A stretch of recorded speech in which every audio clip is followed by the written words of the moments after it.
کیا عورت کا مذہبی اور دیندار ہونا یہ عورت کے اوپر باقاعدہ جبر ہے، قید ہے، عورت کے ساتھ زیادتی ہے؟ ماضی میں بھی اور اس دور میں بھی اگر عورت کا کوئی محفوظ قلعہ اس کے لیے اگر کوئی چیز ہے تو وہ مذہب ہے. یعنی اس کے لیے وہ درد بدر کی ٹھوکریں ابھی تک کھا رہی ہے اور اس کو وہ حقوق نہیں مل رہے. جب آپ دین کے اندر پابند رہ کر اس کو جرم سمجھتے ہیں، حریت کے خلاف سمجھتے ہیں، تو پھر آپ ملکوں میں قوانین کیوں بناتے ہیں؟ یعنی اگر وہ بیٹی ہے تو پھر کیا حقوق ہیں، اور اگر وہ بیوی ہے تو پھر کیا ہے؟ ماں، اور اس کے بعد بیٹی، اس کے بعد بیوی ہے، بہن ہے، ہر ایک اعتبار سے اس کو حقوق دیے جائیں. اس کو رشتے بھی دیے باقاعدہ، بالکل، صرف مارکیٹ پروڈکٹ نہیں بنا چھوڑا. بالکل ایسے ہی ہے. جو اسلام ہے وہ باقاعدہ عورت کے حقوق سلب کرتا ہے اور وراثت کے اندر اس کو آدھا مال دیتا ہے، مرد کو مطلب زیادہ ملتا ہے.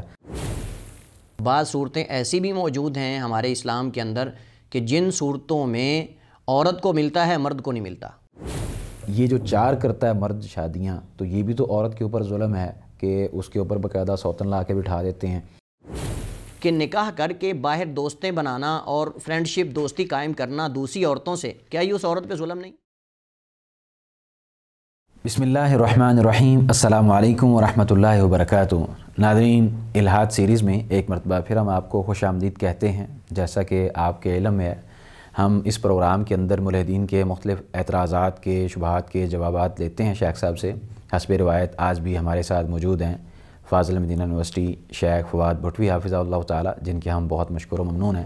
شیخ کیسے مزاج ہیں؟ الحمدللہ، اللہ کا شکر ہے. آپ کیسے ہیں؟ ٹھیک ہے الحمدللہ، بہت شکریہ، آپ نے وقت دیا. بارک اللہ فیک. ناظرین، ہم نے اپنے گزشتہ پروگرام کے اندر عورت ملحدین کا ہتھ کنڈہ کیسے ہے اس حوالے سے شیخ صاحب سے رہنمائی لی تھی، اور شیخ صاحب نے یہ بھی واضح کیا تھا کہ عورت جو ہے اسلام نے اس کو کس قدر امتیازی حقوق دیے ہیں دیگر مذاہب کے مقابلے میں، اور عورت کو کیا کیا حقوق دیے ہیں ایک والدہ ہونے کے ناطے، بیٹی ہونے کے ناطے، بیوی ہونے کے ناطے، اور جو دیگر مذاہب تھے ان کے اندر عورت کی حیثیت کیا تھی. اس حوالے سے ہم نے رہنمائی لی تھی. آج جس موضوع کے اوپر ہم بات کرنے جا رہے ہیں یہ اسی کی ایک کڑی ہے. اس کے اندر جو ملحدین اعتراض کرتے ہیں کہ عورت جو ہے اس کو وراثت میں حق نہیں دیا جاتا، اگر دیا جاتا ہے تو مرد کے مقابلے میں آدھا حق دیا جاتا ہے، اور عورت کو ایک شادی کرنے کی اجازت ہے جبکہ مرد کو 4 شادیاں کرنے کی اجازت ہے، اور عورت کے اوپر یہ بھی ظلم ہوتا ہے کہ اس کے مقابلے میں دوسری عورتوں کو لا دیا جاتا ہے شادی کر کے. مرد جب 4 شادیاں کرتا ہے تو یہ عورت کے ساتھ سراسر زیادتی ہے. اس حوالے سے ہم شیخ صاحب سے جاننے کی کوشش کریں گے. شیخ صاحب، سب سے پہلے تو آپ یہ بتا دیجئے کہ کیا عورت کا مذہبی اور دیندار ہونا یہ عورت کے اوپر باقاعدہ جبر ہے، قید ہے، عورت کے ساتھ زیادتی ہے؟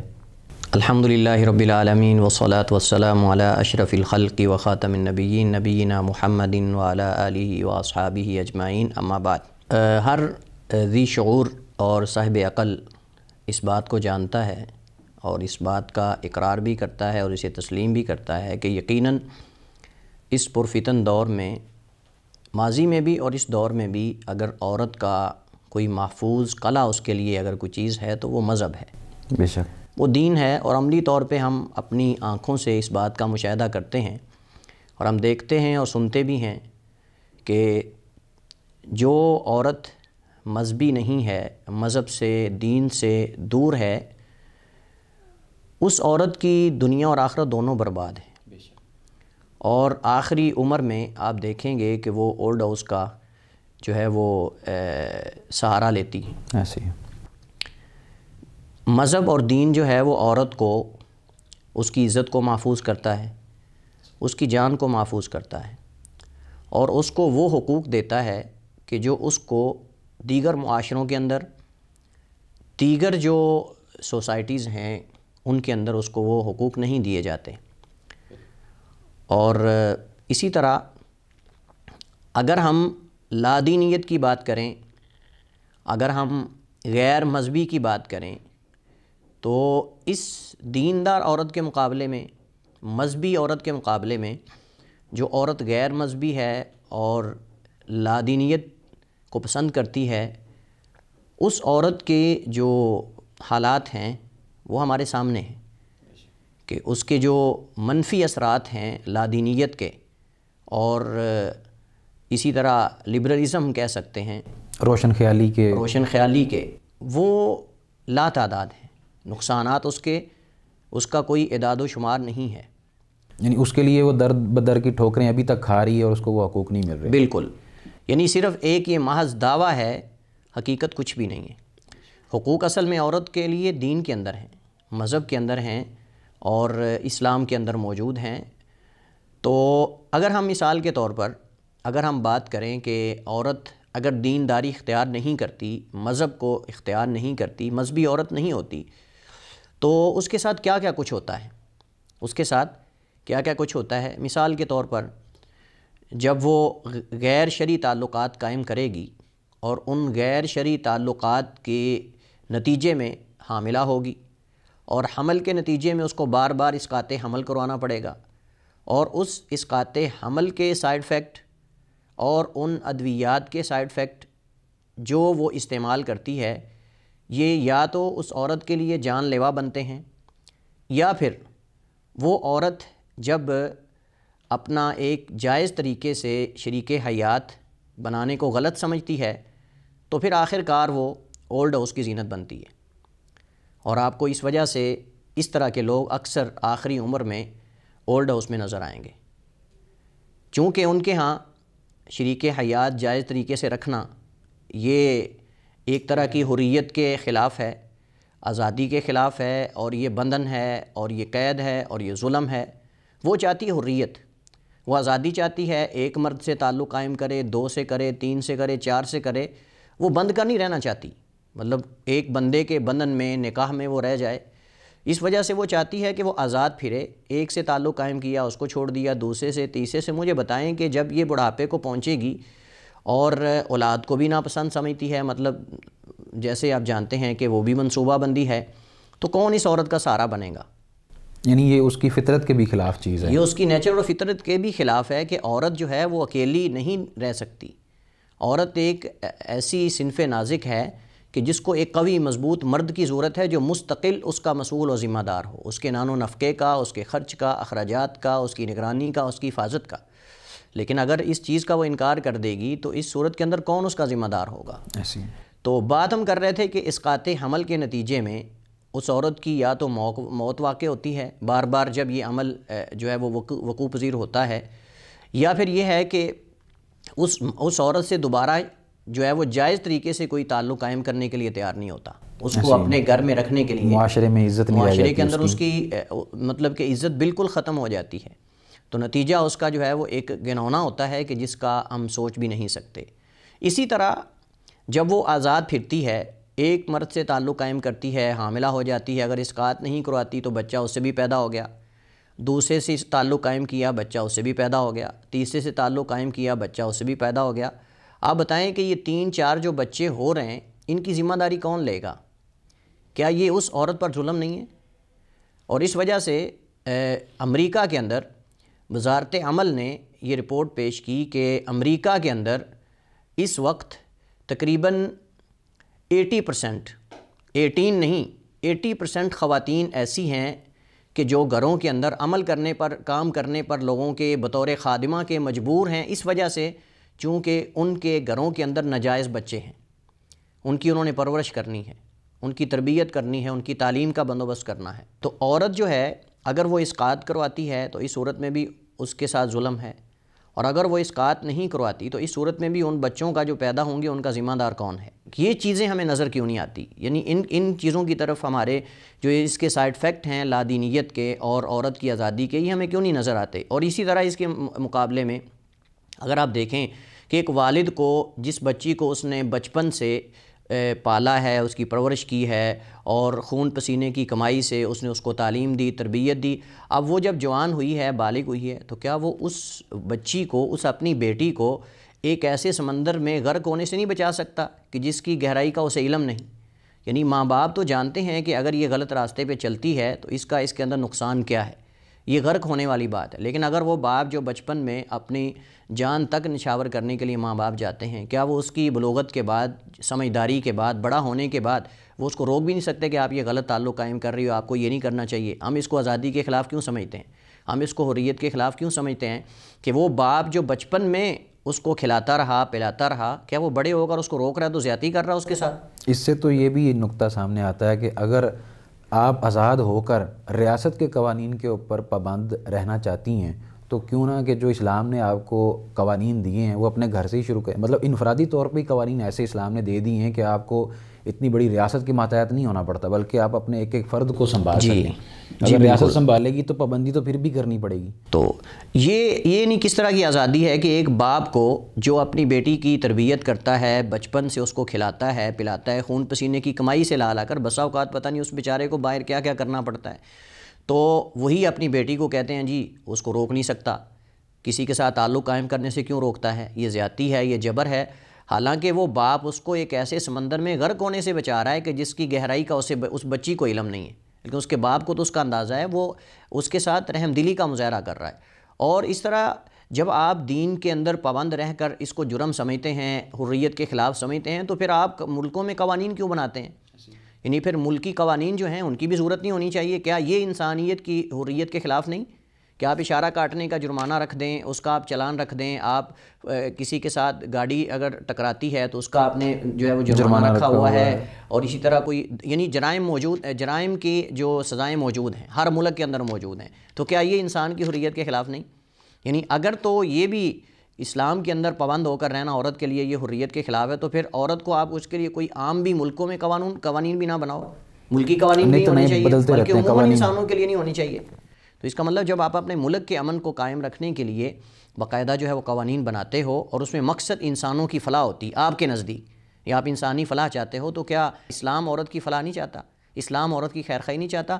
تو خلاصہ کلام یہ ہے کہ اسلام عورت کے لیے محفوظ ترین قلعہ ہے اس پرفتن دور کے اندر، مستقل مزاجی کے ساتھ، مخصوص عمر کے لیے نہیں. بالکل ہر سٹیپ، ہر مرحلے کے اندر، یعنی اس کو ایک تربیت دی جاتی ہے، اسے تیار کیا جاتا ہے، اور اس سے محفوظ ترین قلعہ عورت کے لیے کوئی اور نہیں. یعنی اگر وہ بیٹی ہے تو پھر کیا حقوق ہیں، اور اگر وہ بیوی ہے تو پھر کیا ہے، ماں، اس کے بعد بیٹی، اس کے بعد بیوی ہے، بہن ہے، ہر ایک اعتبار سے اس کو حقوق دیے جائیں. اس کو رشتے بھی دیے باقاعدہ، بالکل، صرف مارکیٹ پروڈکٹ نہیں بنا چھوڑا. بالکل ایسے ہی ہے.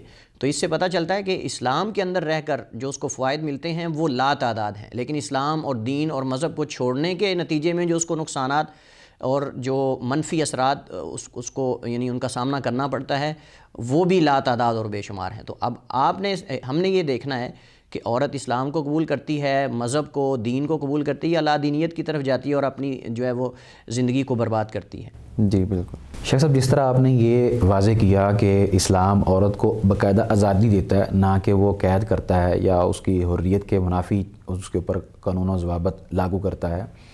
بعض جو لبرل طبقہ ہے یا اسی طرح ملحدین طبقہ ہے وہ یہ بھی کہتا ہے کہ جو اسلام ہے وہ باقاعدہ عورت کے حقوق سلب کرتا ہے اور وراثت کے اندر اس کو آدھا مال دیتا ہے، مرد کو مطلب زیادہ ملتا ہے، تو یہ بھی اس کے ساتھ جاتی ہے. اس بارے میں آپ کیا کہیں گے؟ اس میں یہی کہوں گا کہ یا تو یہ شخص جو یہ بات کر رہا ہے اس نے اسلام میں عورت کا جو حق وراثت ہے اس کو پڑھا نہیں، یا پھر پڑھا ہے لیکن جان بوجھ کر اسے نظر انداز کر رہا ہے صرف لوگوں کو اس مذہب اور دین سے متنفر کرنے کے لیے، اور اس وجہ سے کہ تاکہ لوگ دینداری اختیار نہ کریں. اگر ہم اسلام کے اندر عورت کا جو حق وراثت ہے اگر اس کی ڈیٹیل اور تفصیل اگر ہم دیکھیں تو اس میں عورت کے مختلف حالات میں مختلف حصے ہیں، مختلف حالات میں مختلف حصے ہیں. مثلا بعض ایسی صورتیں بھی وراثت کے اندر اسلام کے اندر موجود ہیں، حالات ہیں کہ جن کے اندر عورت کو مرد سے زیادہ ملتا ہے. بعض صورتوں کے اندر مرد کے برابر ملتا ہے، اور بعض صورتیں ایسی بھی موجود ہیں ہمارے اسلام کے اندر کہ جن صورتوں میں عورت کو ملتا ہے مرد کو نہیں ملتا. یعنی عورت کو صرف حصہ ملے گا، صرف عورت کو ملے گا، مرد کو نہیں ملے گا. اور بعض ایسی صورتیں ہیں، اور یہ بہت کم ہیں، کہ جس کے اندر عورت جو ہے اس کو کم ملتا ہے، مرد کو زیادہ ملتا ہے. تو مثلاً آپ دیکھیں گے یہ لوگ بار بار اس آیت کو دہرائیں گے، یہ کہیں گے کہ تمہارے ہاں اسلام کے اندر، قرآن کے اندر یہ موجود ہے کہ لِلذَّكَرِ مِثْلُ حَظِّ الْأُنثَيَيْنِ، کہ مرد کے لیے دو عورتوں کے برابر حصہ ہے وراثت میں سے. لیکن دوسری طرف یہ اسی آیت کے اندر یہ جز بھول جاتے ہیں وَلِأَبَوَيْهِ لِكُلِّ وَاحِدٍ مِّنْهُمَا السُّدُسُ، کہ اس کے ماں باپ کے لیے اگر میت فوت ہونے والا فوت ہوتا ہے تو اس کی جائیداد اور وراثت میں سے اس کے ماں باپ دونوں کے لیے چھٹا حصہ ہے، یعنی 1/6 1/6 دونوں کے لیے برابر ہے. اس کو یہ کیوں بھول جاتے ہیں؟ اور اسی طرح اسی آیت کے اندر یہ موجود ہے اللہ تعالیٰ فرماتا ہے وَإِن كَانَ رَجُلٌ يُورَثُ كَلَالَةً أَوْ امْرَأَةٌ وَلَهُ أَخٌ أَوْ أُخْتٌ فَلِكُلِّ وَاحِدٍ مِّنْهُمَا السُّدُسُ، کہ اگر کوئی کسی کلالہ شخص کا وارث بنتا ہے، وہ مرد ہو یا عورت، کلالہ اسے کہتے ہیں کہ جس کا کوئی اصل اور فرع میں کوئی نہ ہو، یعنی باپ بھی نہ ہو اور اس کا بیٹا بھی نہ ہو، اس کو کلالہ کہتے ہیں۔ اگر کوئی مرد یا عورت ایسے شخص کا وارث بنے تو مرد کے لیے بھی چھٹا حصہ ہے اور عورت کے لیے بھی چھٹا حصہ ہے۔ اور آگے ہے وَإِن كَانُوا أَكْثَرَ مِن ذَلِكَ فَهُمْ شُرَكَاءُ فِي الثُّلُثِ، اور اگر یہ ایک سے زائد ہوں، 2 ہوں، 3 ہوں، 4 ہوں، تو برابر مرد اور عورت دونوں، یعنی یہاں میل اور فیمیل دونوں کو، بہن بھائیوں کو برابر برابر حصہ ملے گا۔ اس صورت کے اندر آپ دیکھیں کہ مرد اور عورت کو برابر کیا گیا ہے۔ اور بعض ایسی صورتیں ہیں کہ جن کے اندر ماں وارث بن رہی ہوتی ہے اور اس کے مقابلے میں بعض مردوں کو محروم کیا جا رہا ہوتا ہے۔ تو اسلام کے اندر یعنی ہر صورت میں وہ کم نہیں ہے مرد سے، بعض صورتوں میں مرد سے زیادہ ہے، بعض صورتوں میں مرد کے برابر ہے، بعض صورتوں میں عورت کو ملتا ہے، مرد محروم ہو جاتے ہیں۔ اور یہ ساری ڈیٹیل قرآن کریم کے اندر موجود ہے، احادیث کے اندر موجود ہے۔ تو یا تو یہ لوگ اس کو جانتے نہیں ہیں اور سنی سنائی افواہیں اور سنی سنائی باتیں جو ہے وہ لے کر اعتراض اور شبہ پیش کرتے ہیں لوگوں کے سامنے، یا پھر جانتے ہیں لیکن اسے نظر انداز کر دیتے ہیں اور تجاہل اور تغافل جو ہے اس کا یہ رویہ اختیار کرتے ہیں۔ اسی طرح ہم کہتے ہیں کہ اگر کہیں بعض صورتوں میں اسلام نے مرد کو عورت سے زائد حصہ دیا ہے تو اس کی کئی وجوہات ہیں۔ آپ ان وجوہات کی طرف نظر کیوں نہیں دوڑاتے، آپ ان کو نظر انداز کیوں کر دیتے ہیں؟ مثلا اگر اسلام نے کہیں بعض صورتوں میں مرد کو عورت کے مقابلے میں ڈبل حصہ دیا ہے تو دوسری طرف مرد کو یہ بھی تو حکم دیا ہے کہ جب عورت سے نکاح کرے تو حق مہر دے۔ عورت سے حق مہر نہیں لیا جاتا، مرد سے حق مہر لیا جاتا ہے۔ اور اسلام نے یہ بھی حکم دیا ہے کہ جب کسی عورت کو تم جائز تعلق کی بنیاد پہ نکاح کے ذریعے اپنے بندھن کے ساتھ باندھ لیتے ہو، اپنے اس سے نکاح کر لیتے ہو، تو تم اس کے ذمہ دار ہو، اس کے نان و نفقے کے ذمہ دار ہو، اس کے بچوں کے نان و نفقے اور کھانے پینے کے ذمہ دار ہو، اگرچہ چاہے مالدار بھی ہو، جتنا بھی اس کے پاس پیسہ پراپرٹی ہو، اس کو شریعت نے حکم نہیں دیا کہ وہ مرد پہ خرچ کرے، جبکہ جتنی بھی صورتیں ہیں تمام صورتوں میں مرد کو عورت پر خرچ کرنے کا حکم ہے۔ اور اسی طرح جب باہر لین دین کرنا ہے، معاملہ کرنا ہے تو مرد نے کرنا ہے۔ تو مجھے بتائیں یہ ساری ذمہ داریوں کو ہم نظر انداز کر کے تو ہم عورت کو کہتے ہیں کہ اس کے ساتھ زیادتی ہوئی ہے۔ اور تیسری بات یہ ہے کہ یہ انتہائی اہم پوائنٹ ہے، اور وہ یہ ہے کہ میں کہتا ہوں کہ کیا آپ اپنی پراپرٹی، اپنی جائیداد کا کسی تیسرے بندے کو وارث بنائیں گے جو آپ کا رشتہ دار نہیں، آپ کا قریبی؟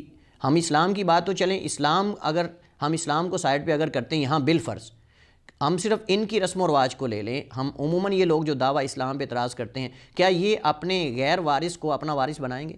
بالکل نہیں۔ تو مجھے بتائیں جب اپنے غیر وارث کو اپنا وارث نہیں بنائیں گے تو اسلام بھی تو اسلام کے اندر قربت کا خیال کرتا ہے، یعنی ایک مرد اگر زیادہ قریبی ہے تو اس کو زیادہ حصہ ملے گا، دوسری عورت اگر دور کی تو اس کو حصہ کم ملے گا۔ تو یہ قرابتیں اور یہ دوری اور قریبی جو قربت ہے اس کا اسلام نے خیال رکھا ہے۔ جیسے آپ کسی غیر کو اپنا وارث نہیں بناتے تو اسلام نے تو غیر چھوڑ کے آپس میں بھی رشتوں کا فرق کیا ہے۔ اگر یہ سگا بھائی ہے تو اس کا حصہ یہ ہے، اگر یہ باپ کی طرف سے تو اس کا حصہ اس سے کم ہوگا، اگر یہ صرف ماں کی طرف سے ہیں تو ان کا حصہ یہ ہوگا۔ اس طرح جو ہے وہ اگر یہ بہن سگی ہے تو اس کا حصہ زیادہ ہے، اگر باپ کی طرف سے اس کا حصہ کم ہے۔ یعنی یہ ساری صورتیں اسلام نے تو اتنی باریکیوں میں جا کے جو ہے وہ اسے تقسیم کی ہے، مکمل پیکج دیا ہے، ایک پورا یعنی یہ ایک نظام سسٹم ہے، نظام وراثت ہے، تاکہ اس میں کسی طرح کا بھی کسی کے ساتھ ظلم نہ ہو۔ اور اللہ تعالیٰ نے اس وجہ سے کہا تلک حدود اللہ، یہ اللہ کی حدیں ہیں، یہ اللہ کی حدیں ہیں، اللہ نے ان کو حدود اللہ قرار دیا، ہمارا اختیار بھی نہیں ہے اس کے اندر، بالکل اس کے اندر ہم تبدیلی بھی نہیں کر سکتے۔ تو اس کا مطلب یہ انتہائی باریک اور منظم نظام ہے، اس کے اندر کسی کے اوپر ظلم اور زیادتی نہیں ہے۔ ہم تو سوچتے ہیں کہ بیٹا زیادہ خیر خواہ ہے، بیٹے کو ڈبل ملنا چاہیے، یا فلاں ہمارا کم خیر خواہ ہے اس کو نہیں ملنا چاہیے، میں دوست کو دے دوں، رشتہ داروں سے میری بنتی نہیں ہے وغیرہ وغیرہ۔ لیکن اللہ تعالیٰ فرماتا ہے کہ اللہ زیادہ جانتا ہے کہ ان میں سے تمہارے لیے نفع مند کون ہے اور نقصان دہ کون ہے، اللہ تعالیٰ زیادہ جانتا ہے۔ تو اس وجہ سے تمہیں تو لگ رہا ہوتا ہے کہ میرا بیٹا میرے لیے زیادہ نفع بخش ہے، لہٰذا اس کو میں جو ہے وہ سارے رشتہ داروں کی بجائے سارا مال اسی کو دے دوں، لیکن اللہ تعالیٰ جانتا ہے کہ اللہ تعالیٰ فرماتا ہے کہ میں زیادہ بہتر جانتا ہوں کہ ان میں سے تمہارے لیے نفع مند کون ہے اور نقصان دہ تمہارے لیے کون ہے۔ تو خلاصہ کلام یہ ہے کہ اسلام کے اندر جو حق وراثت ہے اس میں عورت کے ساتھ ظلم نہیں بلکہ عدل ہے، انصاف ہے، اور عورت کو جو حق دیا گیا ہے وہ شاید کسی مذہب اور دین کے اندر ایسا نہ ہو۔ بے شک۔ شیخ ہمارا اس پروگرام کا جو آخری آپ سے سوال ہے وہ یہ ہے کہ جو ملحدین ہیں وہ اس بات کے اوپر اعتراض کرتے ہیں کہ مرد کو تو اسلام نے 4 شادیاں کرنے کی اجازت دے رکھی ہے اور عورت صرف ایک ہی شادی کر سکتی ہے، وہ 4 کیوں نہیں کر سکتی؟ اور یہ جو 4 کرتا ہے مرد شادیاں، تو یہ بھی تو عورت کے اوپر ظلم ہے کہ اس کے اوپر باقاعدہ سوتن لا کے بٹھا دیتے ہیں اور اس کے حقوق پورے نہیں کرتا اور دوسری کر لیتا ہے، اس کے پورے نہیں کرتا تیسری کر لیتا ہے. تو یہ تو مطلب کہہ لیں ناانصافی ہے، ظلم ہے عورت کے ساتھ.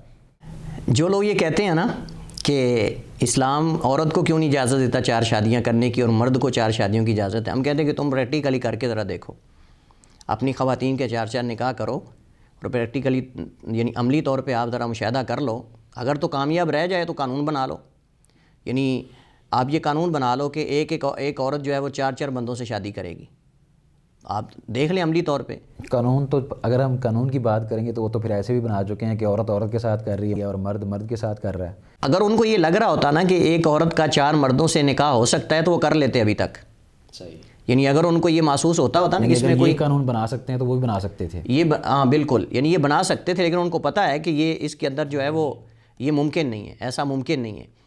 اچھا، تو اس میں پہلی بات تو یہ ہے کہ یہ کہنا کہ اسلام جو ہے وہ عورت کو 4 شادیوں کا جو ہے وہ حق کیوں نہیں دیتا جیسے وہ مرد کو دیتا ہے. تو سب سے پہلی بات تو یہ ہے اس کے اندر کہ جب ایک آدمی دوسری عورت سے شادی کرتا ہے، تیسری عورت سے شادی کرتا ہے، تو یہ اس کی رضامندی سے کی جاتی ہے. یعنی اگر کوئی دوسری بیوی بنتی ہے تو اپنی رضامندی سے بنتی ہے، تیسری بنتی ہے تو اپنی رضامندی سے بنتی ہے، چوتھی بنتی ہے تو خوشی سے بنتی ہے، اس پہ جبر نہیں ہوتا کسی طرح کا بھی. اور دوسری بات یہ ہے کہ اسلام کے اندر ایک سے زائد شادیاں کرنا واجب نہیں ہے، بے شک، اور نہ ہی اس کی طرف ترغیب دلائی گئی ہے، اجازت دی گئی ہے. یعنی ایک ہوتا ہے مباح اور ایک ہوتا ہے افضل مستحب. تو اسلام کے اندر ایک سے زائد شادیاں کرنا یہ مباح تو ہے، جائز تو ہے، لیکن یہ واجب نہیں ہے یا واجب سے نچلا کوئی درجہ نہیں ہے. اور اگر اجازت دی گئی ہے تو وہ بھی شروط اور قیود کے ساتھ، شروط اور قیود کے ساتھ. ان میں سے یہ ہے کہ وہ نان و نفقے کا مالک ہو، خرچ کر سکتا ہو، عدل و انصاف کرے، اور کئی ایک شروط ہیں.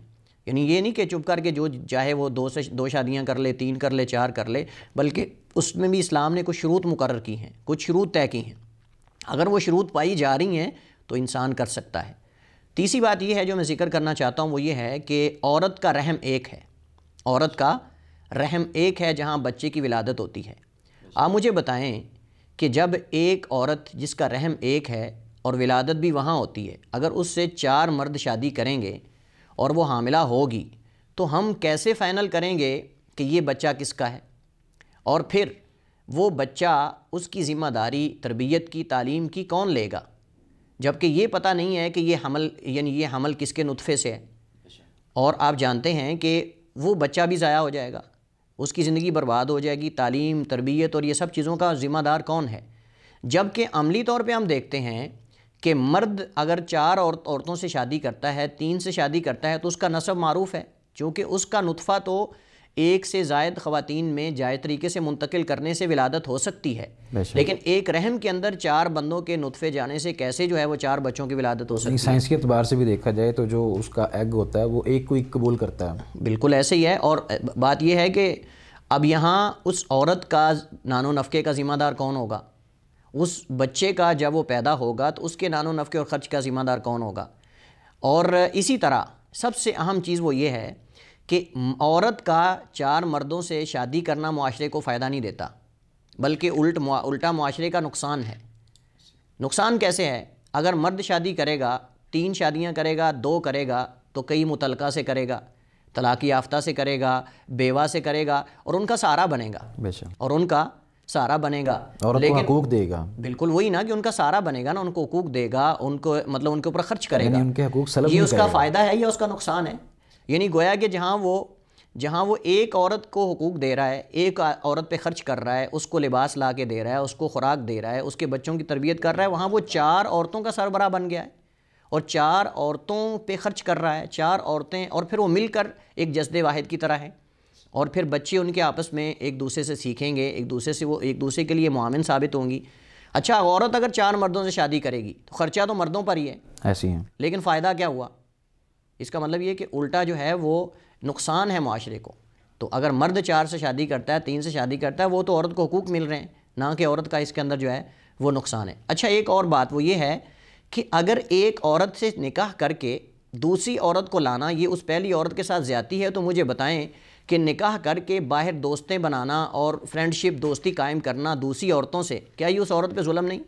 بے شک۔ اور آخری بات جو میں ذکر کرنا چاہتا ہوں وہ یہ ہے کہ کیا ان میں سے کسی ایک نے آج تک ایک عورت سے جائز تعلق قائم کر کے صبر کیا ہے؟